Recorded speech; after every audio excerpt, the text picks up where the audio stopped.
infiltrate that's coming through the tubular structures. So we'll sort of kind of recap there, and then we'll move on and look at the remaining processes. So we left off looking at this barrier to reabsorption. So the structures that our solutes and water had to pass through in order to get from the tubular lumen on this side to the plasma, which is inside our peritubular capillary on this side. And we describe the epithelial cell, the apical surface of that cell, the basolateral surface, and then the peritubular space, and then the plasma. Aren't you supposed to let it sit? Aren't you supposed to let it sit? Is someone asking a question, or is someone's mic not muted? Just double check your mic if you're having a... Sorry. Okay, it's okay. All right, so the overall movement that we described was that chloride was passively transported across the basolateral surface. Sodium was actively transported across the basolateral surface, and then water simply followed by osmosis, okay? And to jump back here and kind of highlight that, so we described this as being sodium. It passively moved into the cell, but was actively transported across the basolateral surface. This was chloride, pumped into the cell via active transport, but then passively leaked across the basolateral surface. And then we described water as simply following because of the solute gradient, okay? So that was the main picture of reabsorption and how reabsorption takes place across the proximal tubule. Now, when we look at the rate of transport across the proximal convoluted tubule, we can speak about this idea of the transport maximum. So because these solutes are usually transported via active transport or via facilitated diffusion, they're going to require some type of protein or a carrier. And this is that secondary passive transport that we talked about, or facilitated diffusion, which required some type of transporter, which is a transmembrane protein, that is facilitating the movement of these particles. And because we have transporters involved, we know that if we maximize or saturate those carriers, we no longer have transport of these solutes. And so that brings us to speak about the renal threshold. So the renal threshold is describing a solute that is maximally reabsorbed. A good example of that is glucose. We'll talk about glucose and the specific values with glucose transport. But because glucose is fully reabsorbed across the proximal convoluted tubule, then we should not see glucose in the urine. This is a really important clinical concept. Unless there's excess glucose in the plasma, in the blood, glucose should never be present in the urine. It should be fully reabsorbed across the proximal convoluted tubule, across the epithelial cell. So if solute is showing up in the urine, then we know that it is not being reabsorbed fully. And we know that the transporters have been saturated, so they can no longer transport this solute across into the blood. And that's where we start to see the spilling of this solute into the urine. So the renal threshold is the maximum concentration or the maximum amount of a solute in the blood before we can see it spilling into the urine if it is 100% reabsorbed as glucose should be. And so we can look at the different renal thresholds for other different solutes, but we're going to look specifically at the values for glucose. So let's talk a little bit about glucose, and then we'll look specifically at what happens with glucose transport. So we know glucose is freely filtered at the glomerulus. There's no impediment or obstruction to glucose being moved across the glomerulus. It goes from the blood across the glomerulus into the Bowman's capsule freely. It is 100% actively reabsorbed across the proximal convoluted tubule. And that's because it's a vital part of our nutrient. We need glucose for sustenance, for ATP production. And so all of it is reabsorbed. None of it is spilled into the urine. And it requires carrier proteins. So glucose is transported across the apical surface of the epithelial cell via secondary active transport and across the basolateral surface via facilitated diffusion. So let's take a look at that a little bit closer. So this is our epithelial cell. This is our tubular lumen. This is our peritubular space. And then this is our plasma, inside the epithelial, inside the blood vessel. These are endothelial cells. This is our peritubular capillary. So glucose moves into the epithelial cell via secondary active transport. And this should be familiar to us. We're going to use the energy that's liberated from sodium moving down its gradient. And we're going to couple that energy and move glucose against its gradient. So that's secondary active transport or sodium-linked glucose transport. And then across the basolateral surface, it is moving by facilitated diffusion. So although this is a passive mechanism of diffusion, meaning that it's moving down its gradient, it still requires a transporter. Okay, that was facilitated diffusion.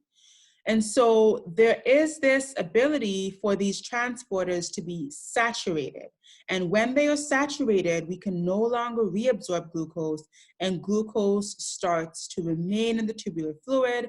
And if it remains in the tubular fluid, it's going to appear in the urine. Okay, now that is the concept of the transport maximum. What is the maximum amount of glucose that is present in the blood before we start to see maximization or saturation of our carriers and spilling of that glucose into the urine? And so if we look at our renal handling of glucose, we know that the plasma concentration of glucose in a typical healthy adult should be about 100 milligrams per deciliter. And so the filtered load of glucose should be about 125 milligrams per minute. And we spoke before about how we calculated this filtered load. We multiply our GFR, which is 125, by 1, which is our glucose concentration. Remember, this is going to be in milligrams per milliliter, so it's going to be 1 times 125, which gives us 125 milligrams per minute as our filtered load. And so this happens in a typical healthy adult that's not diabetic, that's not spilling glucose into the urine. Now, we can also speak about the transport maximum for reabsorption. Now, this is a theoretical value. So the theoretical value means that a bunch of physiologists took some of these epithelial cells, put them in a petri dish, and they exposed them to different concentrations of glucose, and they predicted how much glucose it would take to saturate the carriers on the epithelial cell. And so they came up with a value of 375 milligrams per minute, right? And that's a theoretical value of the transport maximum.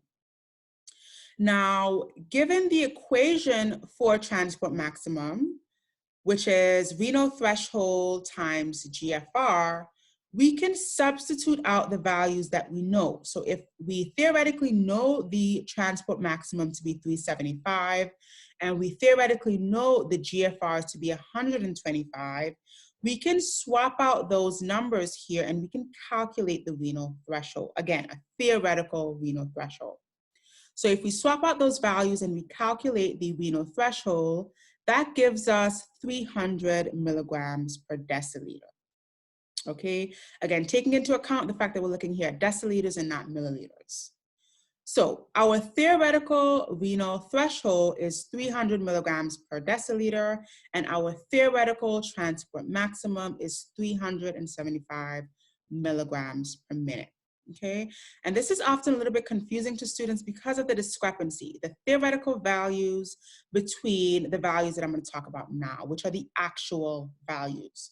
So a group of clinicians, which are physical doctors who are looking at actual patients, take a few patients, they calculate their actual glucose plasma concentration, and they calculated a different renal threshold. The values that they got based upon actual patients and actual blood glucose values is 160 to 180 milligrams per deciliter. And that is the number or the value of glucose in the blood at which we start to see glucose spilling into the urine. And so this is the actual calculated value where we can see a different transport maximum. And again, if we calculate here our filtered load based upon this glucose concentration, remember we're not using 100, which is a healthy patient, but we're using 160 to 180, which is in our actual patient. And that gives us a filtered load of 225 milligrams per minute, okay? And so the point of all of this is really for us to better understand this concept of transport maximum and the concept of renal threshold. So I'm not going to ask you to memorize these numbers. I'm not going to ask you to be able to reproduce these numbers, but I will ask you to be able to describe what the transport maximum means. And I will ask you to be able to describe what the renal threshold means. And so just to kind of summarize those two ideas again, the transport maximum is the maximum number of carriers or transporters or the maximum quantity of glucose that can be adequately or efficiently reabsorbed before we begin to see glucose remaining in the urine and being excreted. And then the renal threshold is simply looking at the GFR as a product of that calculation. So it's basically the same value, but here we're looking at the plasma value based upon the actual value of our plasma glucose concentration, okay? All right, any questions on this idea of transport maximum? And I'll be looking at the chat to see if anything pops up. Okay. Alrighty. Now, if you look at this graph, we can kind of summarize those ideas here again. So what we see are three different curves. One is showing the relationship between our rate of glucose movement and our plasma concentration, and that is describing filtration. So because glucose is freely filtered, it doesn't require any transporters or any carriers.